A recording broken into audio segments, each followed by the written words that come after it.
Hello everyone and welcome back to Local Liberty. We are back in the studio on Thursday, June 18th, 2015, and we are here to continue the conversation about individual liberty in our community and abroad.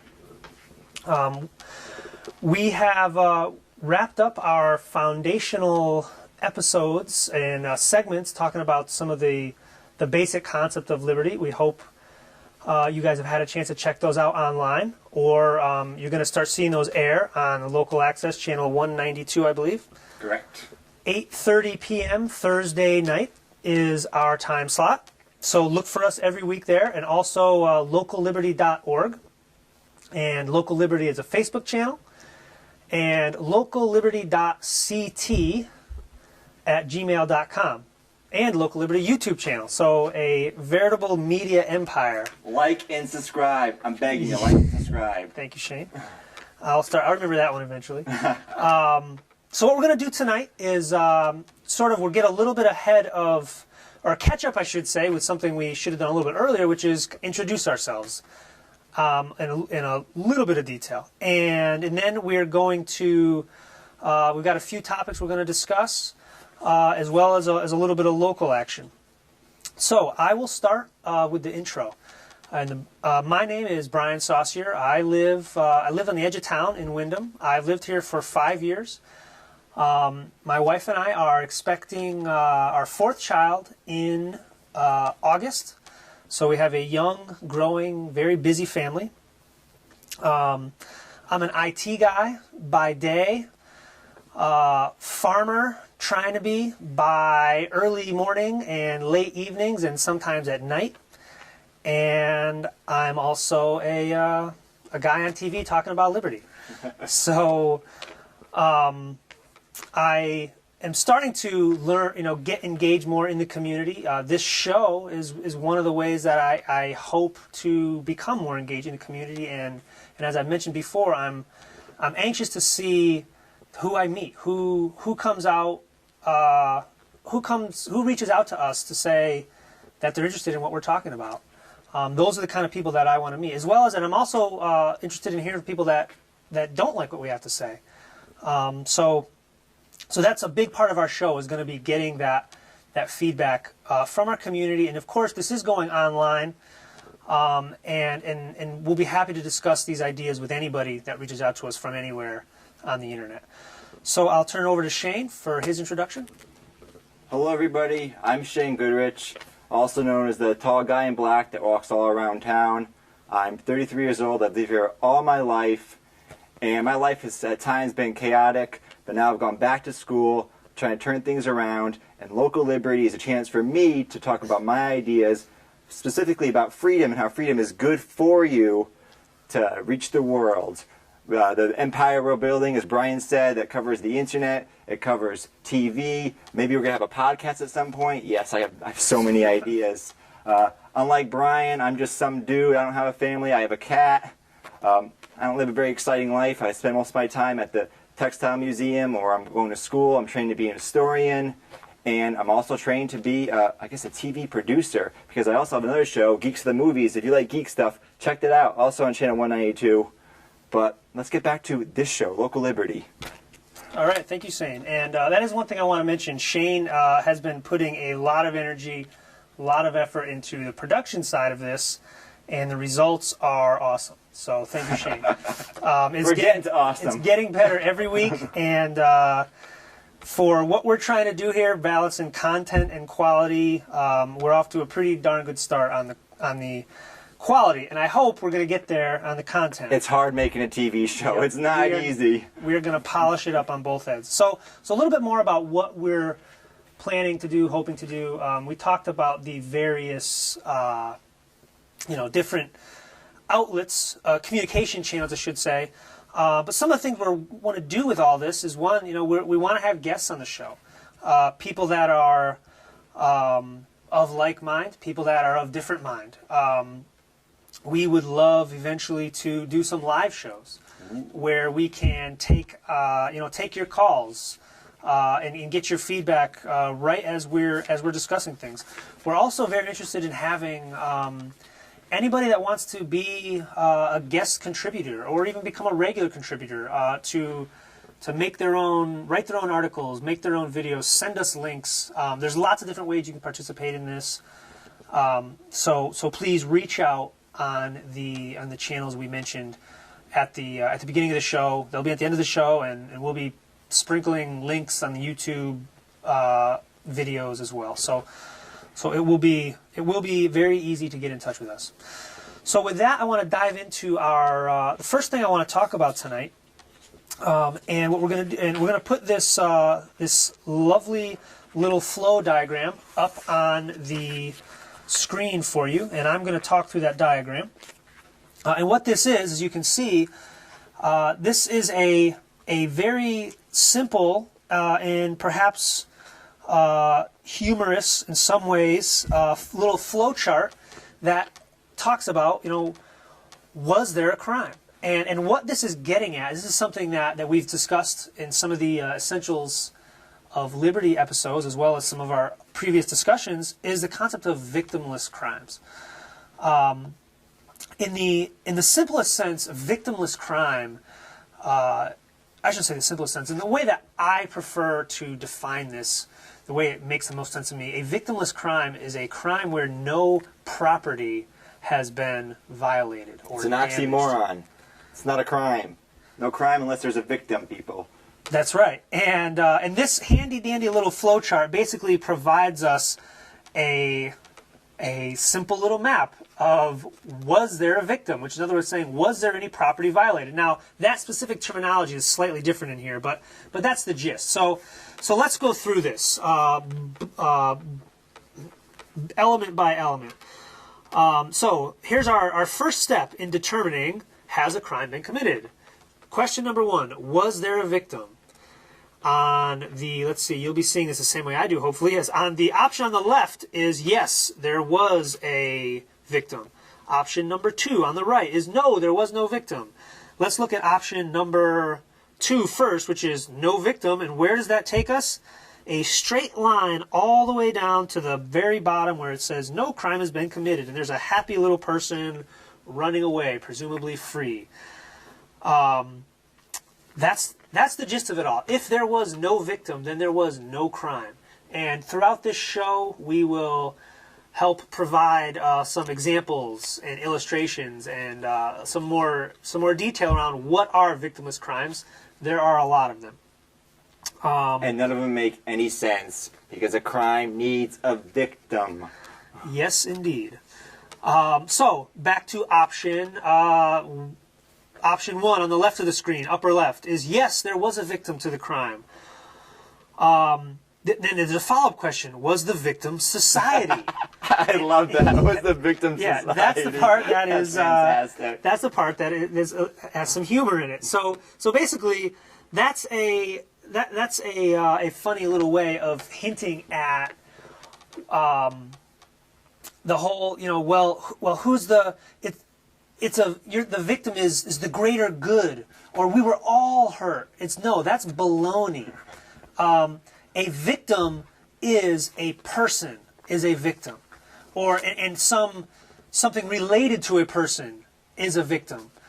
And if the victim is this vague, nebulous, completely flexible definition or concept of society, then translate that as there was no victim at all. Which brings us right back down to the lower left of, if yes, the victim was society, then we're back down to our happy little person saying no crime has been committed. Back to dancing with freedom. Yep. So, then let's follow that branch. So we're down at middle left of the image. We have, was the victim society? No. But there was a victim, but the victim was not society. Okay, next question. Were someone's rights violated? And this is sort of a further way of honing down to some clarity on, was there an actual real crime, or was there a property violation or property damages? So were someone's rights violated? The answer is no. Well, then we're right back down to that. This is kind of like chutes and ladders. We're going all the way down to no crime has been committed. But let's follow the flow chart. I'm right in the middle of it. Were someone's rights violated? If our answer is yes, then we go down to, well, which right was violated? The three options here, and this terminology doesn't line up precisely with what I've been talking about, but they have liberty, property, and life. Definitions are often vague and confusing. So, you have to define your terms. Right. So there's but the idea here, the concept is exactly in line with what we've been talking about. The concepts are the same. The name, the systems. So, So this graph or this graphic lays out basically if someone's right, if someone's liberty, if someone's property, or someone's life has been violated, then, you've got a real, actual, legitimate, bona fide crime. And that is all the way down at the bottom. You have our little handcuff symbol. So we've got a crime.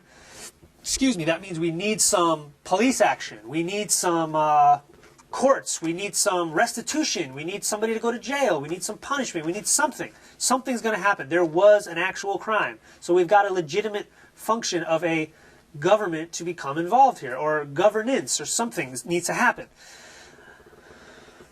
The last part on this flow chart is if you can't specifically define which of those three rights were violated, liberty, property, or life, if you just have, I guess something else was violated, or I feel violated, or I feel upset about this, or I don't like that. You say, my feelings are hurt. That falls into the other category. Which right? Other. Yeah. So that brings us back down to our happy little no crime has been committed. Yay! Yeah, our little, and this would be great. So you want to practice animating? There you go. Oh. There's your next production challenge. Dancing around the screen, happiness. Yep. So, okay. Being free makes you happy. That it does. So that is our, so that's our quick walkthrough of this handy dandy little flowchart on has a crime been committed, which basically you can summarize as has there been a real rights violation, a real property violation. Is there a victim? A victim matters, Brian. Yep. If there's no victim, no crime. All right. So that brings us to our next topic. Let me go back to the beginning of my little outline here. So one of the things we're going to talk about a lot on this show, because there's a lot to say, and it's an important topic, and it matters to a lot of us, or it matters to all of us actually. We're going to talk about policing, and I want to do more than just. I want this show to be more about just pointing out what's wrong, and just basically complaining or making this say I don't like this, I don't like this.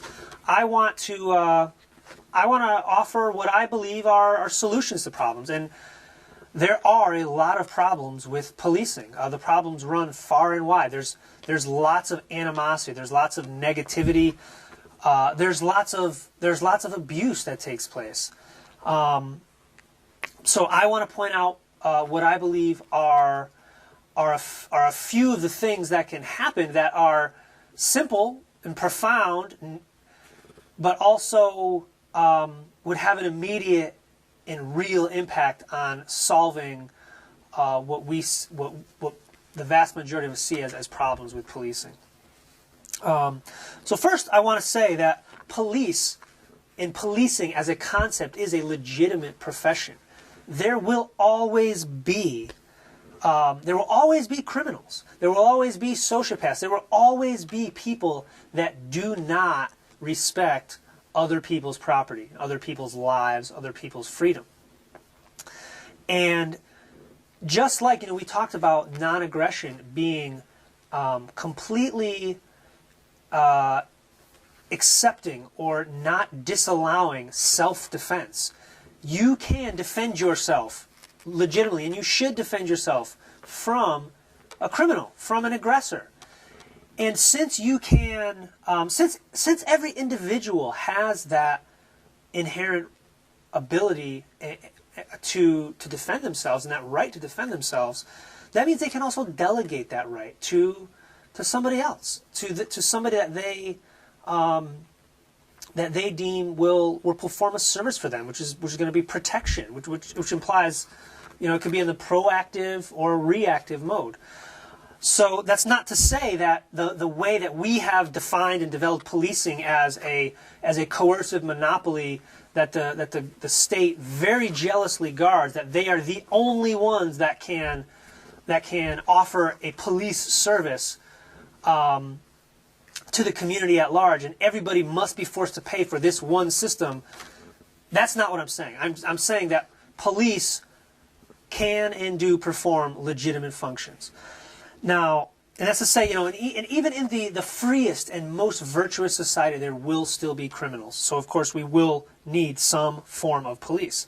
However, what we have today, policing in the monopoly form has really devolved into something that's pretty ugly, and that it's one part revenue collection, and it's one part crowd control and one part just plain intimidation.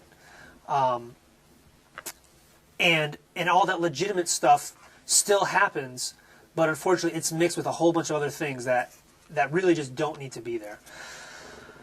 So now what I want to point out is a few specific places where I feel that that policing goes entirely wrong and goes down a hole that until we resolve these few points, we're not going to solve the big picture problems.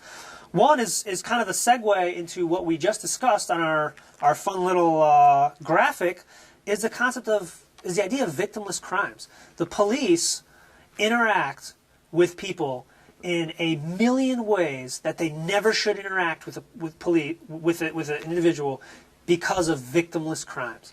Now, there's many police out there that would probably prefer not to have to enforce these laws that pertain to victimless crimes. There's some that are more than happy to enforce these because they're just bad people, and they take advantage of these things they take advantage of drug laws and a million other kind of laws to abuse people. They're authoritarians who want to control your life, and they have the power to do it, and it's scary. Well, and that's right. And I want to talk about some of the places that power comes from, and the main source of where that power comes from to control somebody's life. It comes from victimless crime laws, and because we don't. Nobody objects to the police apprehending a murderer or a rapist or a robber. Nobody has anything bad to say about that, and nobody cares particularly how. I don't want to say nobody cares how exactly they're apprehended, but there's not going to be any outrage about how gently, with what kind of kid gloves they handle somebody that committed a real, actual crime. We want those people dealt with. I think I do have an issue with how they deal with anyone, because there's the concept that you're innocent until proven guilty. So everyone should be handled the same way, which is with dignity and respect, until you know otherwise, that they're actually guilty. You might suspect them that they're a murderer. That doesn't give you a right to slam to the ground and kick their head in 5 times. Yep, you're right. You're absolutely right. And thank you for pointing that out. What I mean by that is, in sort of the public opinion sense. Right, exactly. When we're not outcried over the guy that probably is a murderer getting a little roughed up. Right, or not even getting roughed up. The fact that they are apprehended at all. That is a service that we all want. That's something that we're all after. We want the sociopaths in jail or incapacitated in some way or another. We do not want those people at large in our society. Exactly. So, okay. But what's the public reaction to somebody that gets... I mean, the stories you can read online are just insane about some guy getting... he rolls through a stop sign, and that turns into a 6-hour car... A 6-hour... the epic ordeal with, let's get the dogs, right, let's open up the door, let's slam this guy to the ground. Right. Detainment is the word I was looking for. Detainment, exactly. Detainment that the things they do to people are unspeakable sometimes. And there's actually a recent Supreme Court ruling. Wearing a seatbelt. There's actually a recent Supreme Court ruling where they can't hold you longer than whatever the length of the stop was for. So if the length of the stop was you have a broken taillight, I have to issue a ticket. Once you finish doing that, you cannot further hold that person. You can't say, wait a second, I've done this, but now I want to get the dogs. Now I want to call other people. Right. Technically, you can't. That's what the Supreme Court ruled. I can't think of the name of the case, but this was a recent win for the side of liberty. Yeah, I don't recall that exact case either, but that I think was again, as you mentioned, that it is a step in the right direction. Because before the cops could do whatever they wanted, basically. They stop you. They could do whatever you want. Oh, we'll hold you for an hour. Yeah. In reality, what these Supreme Court decisions boil down to, unfortunately, is they just have to get a little more creative with how they justify lengthening detainments. Well, I mean, you see in the videos, they ignore their own policies. Yeah, but it's a step in the right direction. So, okay, so my next point on what are the specific elements that are where policing goes wrong, and this is a big one, is that police, and this applies to just about everybody that works for the government, they are held to a different standard. They're held to a different set of laws that govern their action than the rest of us. And the single term that puts all of that together is called a qualified immunity. And basically what that means is if you can come up with just about any stretch of a justification that a government official was acting within the capacity of the official duties of their position, then they are immune. So that's the qualification part. And of course, who does this qualification is largely people within the government. So we've got a little bit of a moral hazard there that the people that are deciding when someone should be immune are the guys on the same side. So the prosecutors, the judges, other police, it's kind of the equivalent of, the police doing their own internal investigation. It's a joke. Internal investigation. Right. It's you perfectly need a third party. Right. It's perfectly justified to be suspicious of the results when somebody investigates their own wrongdoing. That's just rational to be suspicious of that. So qualified immunity is one of those things that needs to have a really serious look at. And it's kind of, if you look at the justification for why qualified immunity exists, it's sort of this Orwellian, we don't. It's like the same thing but in reverse for when the Supreme Court supposedly upholds First Amendment rights to say, well, if we squeeze on the First Amendment, we're going to be produced a chilling effect. But if on free speech, which I don't want a chilling effect on free speech. But the justification for qualified immunity is if we don't have qualified immunity, it'll be a chilling effect on police action. Well, there needs to be a chilling effect on aggressive action. So one other example, and there's more of these of how police and government officials in general operate by a different set of rules is especially, take a look at Connecticut, is our gun laws. This was a big boost got to this category was in 2013, that the list of us versus them in terms of who can use what kinds of personal weapons is very long now. Police are allowed to have this style of weapons, and everybody else can have this. And that list, the gap there is continuing to grow.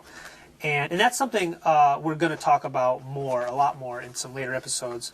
Perhaps even next episode, we're going to dive in more to that concept, the concept of gun control in general.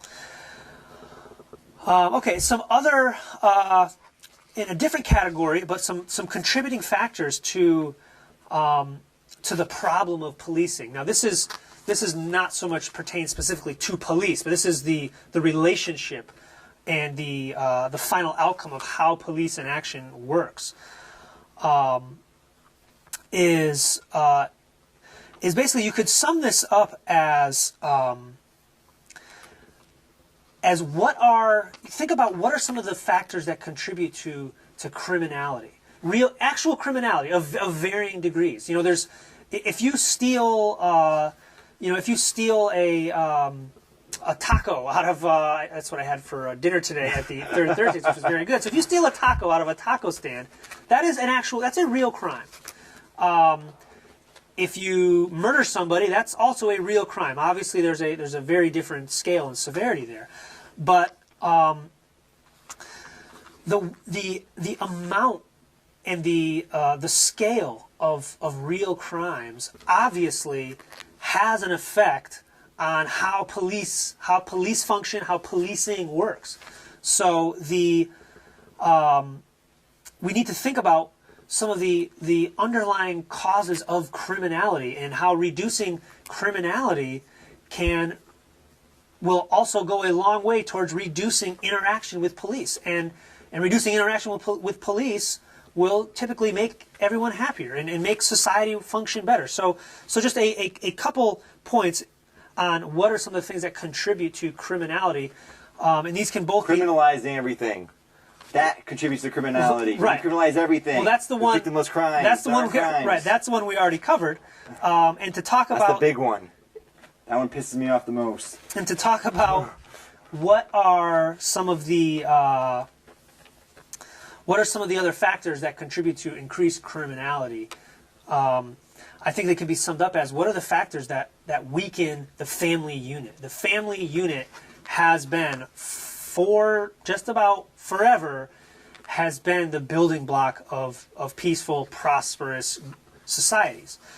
And where family units are weakened, criminality will increase. So at a very high level, what are the two things that contribute to weakening families? That's economic control, and in particular how the welfare state totally disrupts and imbalances the way resources are shared within a family, where you typically have a woman, a female raising children, and a male earning resources to support the whole family. That's a very old model, and no, before anybody starts flipping a lid, I'm not saying that's the only model that society can function on, but that just happens to be a very common one, a very traditional one. That particular model is severely disrupted by the welfare state, and that it removes the need for people who are raising children to have another adult around to provide resources.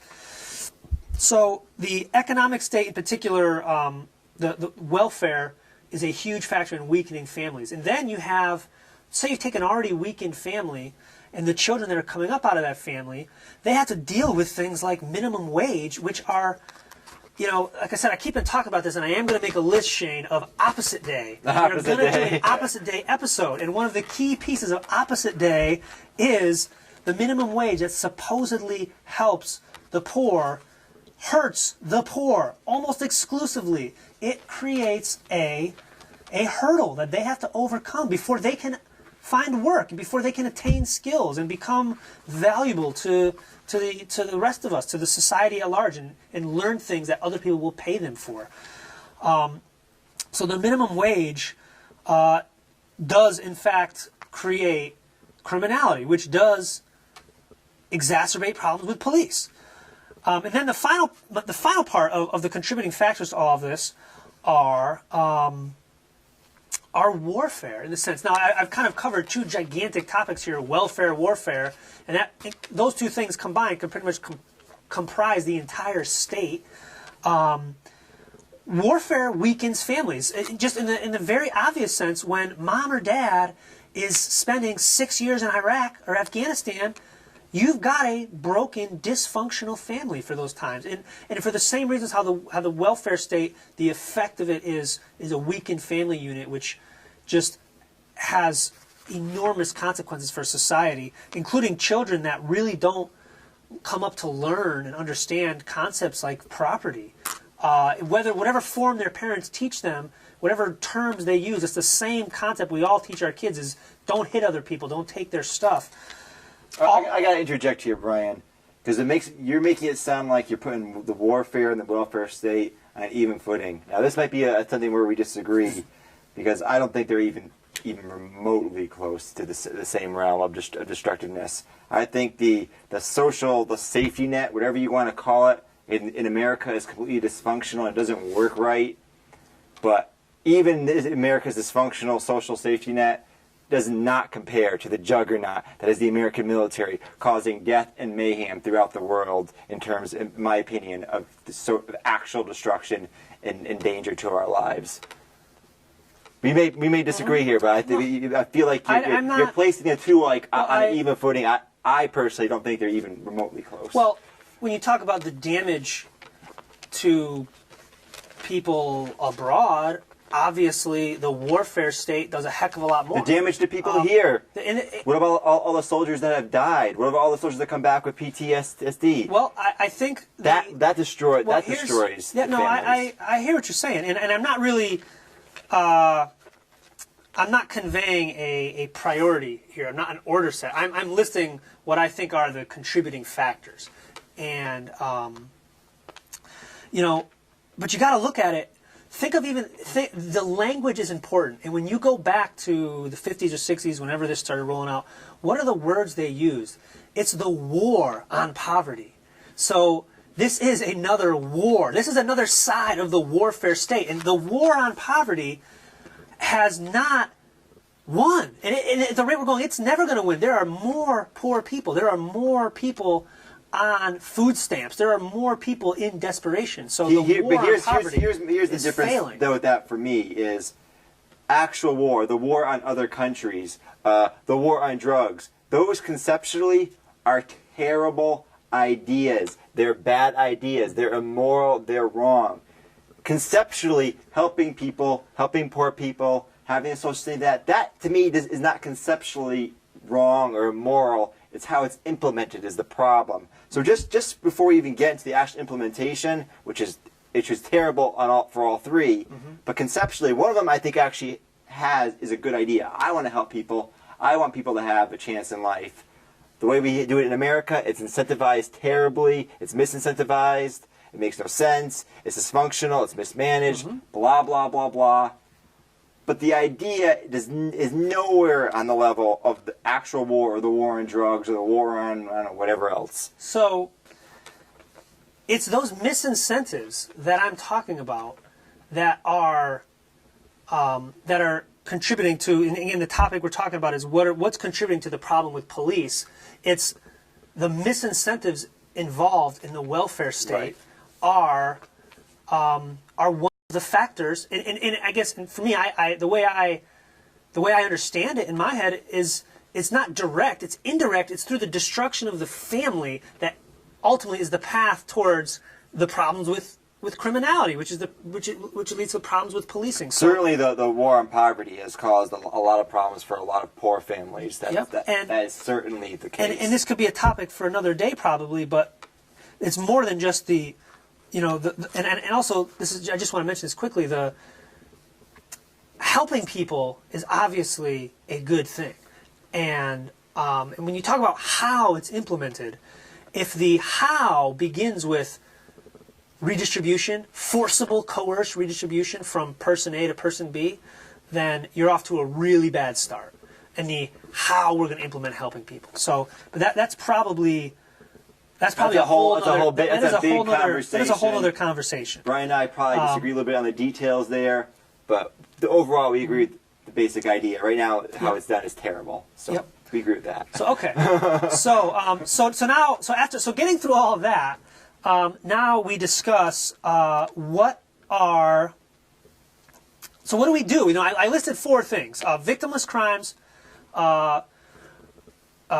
the things like qualified immunity, where police and government officials simply just live by a different set of rules than the rest of us, and then the destruction of the family through various and mixed contributions, being the welfare state, the warfare state. What do we do with those things? And again, this is sweeping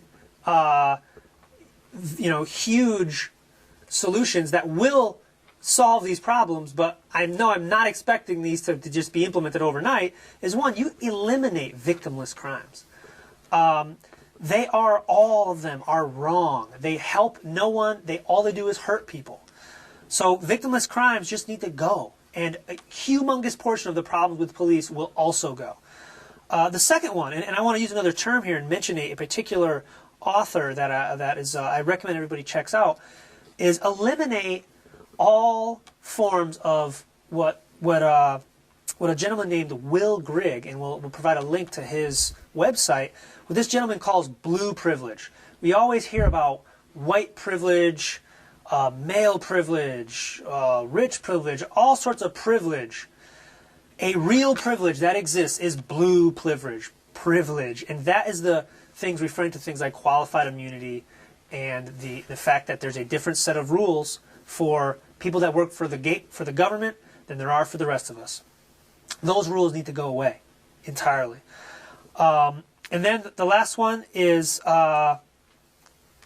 we start working towards removing the incentives, the systems, whatever we have implemented that weakens families. In whatever form families come to be, families that provide safe places for people to grow up in, anything that weakens that, and broadly put, and I know this pretty much encompasses 99% of the state, that's the welfare and the warfare state alongside each other. Those are the two things that contribute to the weakening of the family, which increases criminality, which increases interaction with police, which exacerbates problems with policing.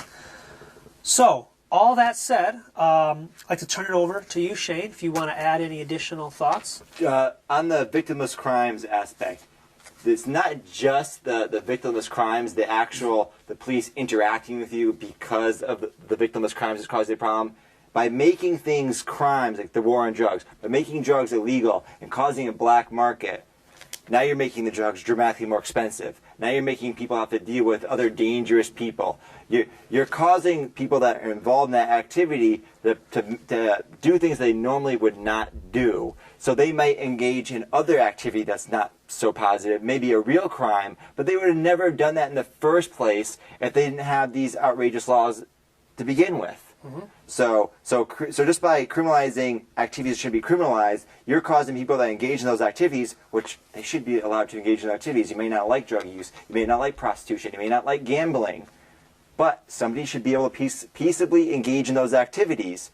But by preventing them from doing that in a legitimate way, through a legitimate marketplace, now they become more difficult to engage in, and they might resort to petty theft or whatever to fund their habit, or they'll engage in other behaviors. Maybe they'll engage with violence for resolving your dispute. Oh, I have a problem with you. Well, I have a problem with you. Well, we can't actually go to some real arbitrator. We can't go to the police about this because it involves drugs or involves prostitution, involves whatever. So now we're gonna just fight, or I'm gonna bring a gun. I'm gonna shoot you. So it causes worse problems. There's a ripple effect. So just get rid of the victimless crimes, please. And there is some positive news on this aspect. We see states now legalizing marijuana. We see some pushback to the idea that, you know what, maybe you should have the right to put whatever you want in your own body. Maybe we don't like what you put in your body, but it's probably better that you can, and we'll just leave you alone, than criminalizing it and throwing you in jail, because that's just a waste of everyone's time and money. And it's just brutal and terrible and immoral. What right do you have to put me in handcuffs, to chain me for something I put in my body? I'm not harming anyone else. So that, just get rid of it. It's an oxymoron. I hate even using the term victimless crime. It doesn't make sense. It's an oxymoron. A crime has a victim. But what if the victim is society? Oh, silly. I forgot. Silly me. The society, or it's the other. Maybe they violated the other. Question mark. The other right I have. That's the one. That's the one that gets you every time. The other. Yeah. No, that is an excellent point. Okay. Yeah. So, did you also want to mention your travels over the weekend? Oh, this should be fun. We've mentioned this before on Local Liberty. So I'm walking along on my merry way. I'm crossing through Justin Square. They're having a truck show of some sort. And what do I see there that the police are showing off that is now apparently some sort of amusement park ride for kids? But our good old friend MRAPS. We're going to show you some pictures of this thing. This thing's obnoxious. It's this monstrous vehicle. It's supposed to keep us safe. Brian, what does the MRAP stand for again? Can you remind me? Mine resistant, ambush protected. Wow. What are they going to use this for, Brian? Can maybe you could enlighten me, because I'm a little confused how our small city is going to use this military vehicle. Well, they use it for parades. Okay, cool. That's one. Parades. Car shows. Excellent. I'm feeling safer already. Well, the thing to understand is, just like the sidearm that they carry, the rifle in their car, the shotgun in their car, the taser, the dog, the training, the radio, the who knows what else. Those things are all provided by us to keep officers safe. So the MRAP exists to keep officers safe. So now, when they attack the terrorists, is an excellent question. So when they fight the people in town, those drug dealers in town with their bazookas and their machine guns, this will come in handy.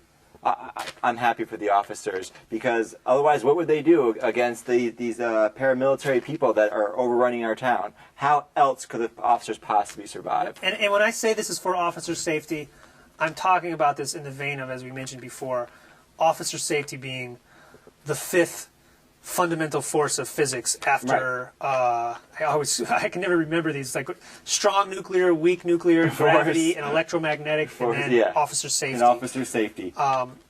So, whenever you hear somebody talk about, and we won't get into too much stuff about it in our next episode about gun control, but when, the idea of, I'm going to disarm somebody to make sure I'm safe if I'm a police officer, well, there's been your safety has been provisioned for over and over and over again. So, no, you don't need to disarm every person you see carrying a gun. But anyway, that's another off topic. So, anything else? The NRAP, it's just a massive waste of money. It was given to them by the federal government, but they have to maintain the MRAP. And this is an expensive vehicle. They have to buy a gasoline for. They have to maintain the engine. They have to keep it nice and shiny and polished. They had to build the enclosure for it. So this is costing us money. So even if you think, oh, well, it was just given to us, so now we have it. No, it costs money to maintain it. And it's a waste of money, people. I did not magically one day go from being in constant fear every day to going, oh, the police got their MRAP and now I feel safe. No, that's not what happened. The police got their MRAP and it just made me cringe and go, oh, now the police... It's just another reason to hate the police. It's not only is it not making them safer, because it's just, it's parade, it's police theater. It doesn't actually do anything. It actually undermines the police, because the community sees it. The people in my community, they see it, and they go, what the hell is that? It's like they're the military. It just makes things worse. It undermines police safety. So I'll add one It more undermines thing. police credibility. One of the communities that does support it, and I just kind of, in some ways I shake my head at this, is the folks that identify themselves along the lines of constitutional, conservative, and one of the parts that they're missing is the people that are really into talking about colonial era and the founding generation. One of the things that, or maybe the one thing that was pretty well understood, that everybody in the colonial era, the Revolutionary War era understood, is that standing armies are a terrible, terrible, terrible idea. And now look where we've come in 2015. We have a military budget for our actual military that's like, I think it's more than the entire rest of the world combined.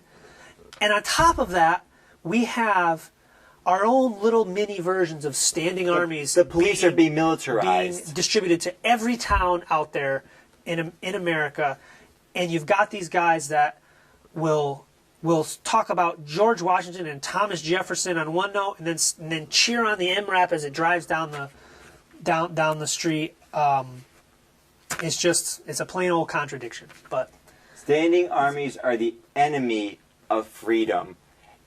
Sometimes maybe they're a necessary evil. Eventually they had to form the Continental Army during the American Revolution, but even that was very controversial, and still the militia played a major role in the revolutionary fight. Because when you have a standing army, now you have the government that's just ready to infringe on your rights. And then you militarize the police, and then they act like the military. When they have military equipment, it's like, well, we have to use this. We have to use the flash grenade, even though it might kill the baby, whatever. We have to use the gear. And it just makes people scared of the police. They're supposed to be there to protect and serve, but they're not really doing that anymore because they're arresting people for victimless crimes, and they're driving around in MRAPS. What a waste of time. yes, sir. All right, enough about MRAPs. So much we can talk about MRAPs. Next, our last topic that we'll have to go through fairly quickly. This one's a couple weeks old now, but there's an article that we'll link you guys to. It's a nice little article that speaks to the one of the other themes that we're gonna try to get out there to help people understand and be aware of is just the general concept of propaganda. Propaganda is, it's funny to think in the 1920s, they had to come up with a new term for propaganda that didn't have connotations with, I want to say like World War I Germany. And the new term they came up with was public relations. It was the new word for Public relations. For propaganda. But one of the main points of propaganda, one of the main tactic ways used is to keep people distracted. And distracted from the real events, the real news that's happening. And our main distraction a couple weeks ago was the saga of Bruce and or Caitlyn Jenner, however you want to refer to him or her. And we don't really need to get into the particulars of what he was doing because there's not really a liberty angle to it. Caitlyn Jenner. I'm just going to give my hippie self. Caitlyn Jenner. She is Caitlyn Jenner now. So what I have here is a link, is a list of, while we were all being barraged with news about Caitlyn Jenner, what else was going on? And I don't need to read through every single one of these. You guys can have the link to follow up on this. But there was there's lots of important things going on. There was some very important things going on. Some things that maybe some folks never would have heard of it anyway, but it darn sure one can hear about it when they're focused on hearing about somebody that had a sex change operation. I think the point here that we want to talk about is the fact that if you just watch the mainstream media, they're going to report on stories that might be interesting to people, but not necessarily that have the most impact on your life. Some of these things that are in this list, really, really matter. I think a little more than maybe the Caitlyn Jenner story. I personally do think the Caitlyn Jenner story is interesting, and I do think people should tolerate other lifestyles, and I think it is worthy of news. The problem is it just dominates the coverage to the point where all these other stories are pushed to the side, and they matter too. They matter a lot. They matter a lot. They certainly matter more directly to other individuals. Right. As an example, number one, item number one on this list, there was the big to-do about the Patriot Act expiring, or portions of the Patriot Act expiring, and in particular the sections that allowed the NSA to vacuum up metadata on all of our phone calls. That expired at the end of May. It was a huge sweep, just big collection. So, billions of phone calls and information to go along with it. The government's basically just tracking all these phone calls innocently, we're told. Innocently. So that expired at the end of May. And that was big news. But what wasn't big news was the fact that an even worse version, even more damaging to individuals' privacy, to our to our ability to live our lives without somebody else snooping, or I should say somebody else, about the government snooping on us, called the USA Freedom Act. And if anything is called the Freedom Act, you have to be suspicious of what the heck Is that, wait, what was that term used? The backwards day? Oh, opposite day. Opposite. Yes. There you go. It's the opposite day. Yay. I'm going to start. Yeah. We got 2 items on our list for opposite day. I already forgot the first one. So the Freedom Act, lo and behold, passed while everybody distracted, like we usually are, but especially distracted. They do it purposely. It was even worse than the Patriot Act, which expired like 3 days earlier. So you've got the old, half a step forward and 3 steps backwards style. So what else is on this list? A few other ones we can pick out. Number 2 is also interesting, that news broke that the FBI has been conducting warrantless surveillance across the United States using a fleet of planes disguised as private aircraft. Maybe that's surprising to lots of people, or maybe not surprising to others. It's not surprising to me, but it's still ridiculous. Right. So I mean, it's another piece of news that basically went nowhere. What else is on here? Anything? And you can point out any that you think are particularly interesting here, Shane. The NBC was caught manipulating footage of a witness interview to make the police shooting of an unarmed college student seem less sinister.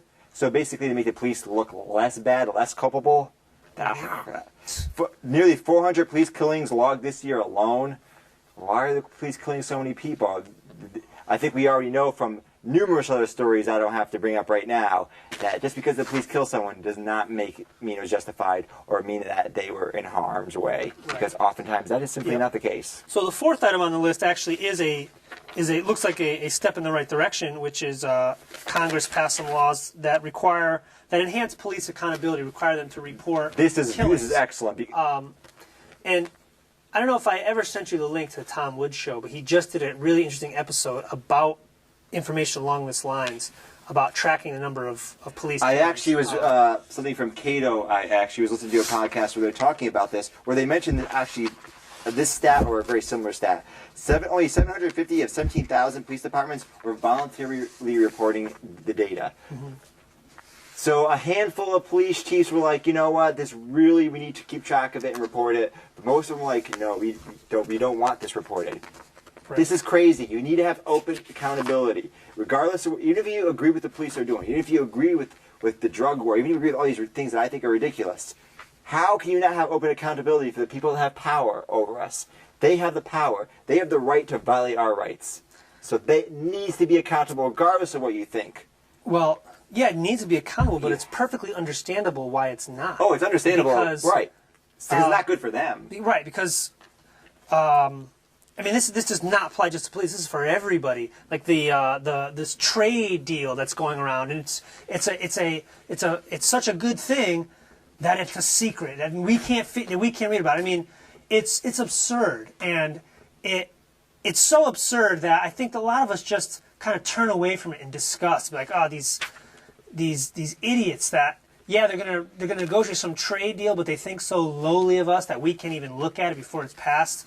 You just make you shake your head. But there's a couple others on here that I want to mention.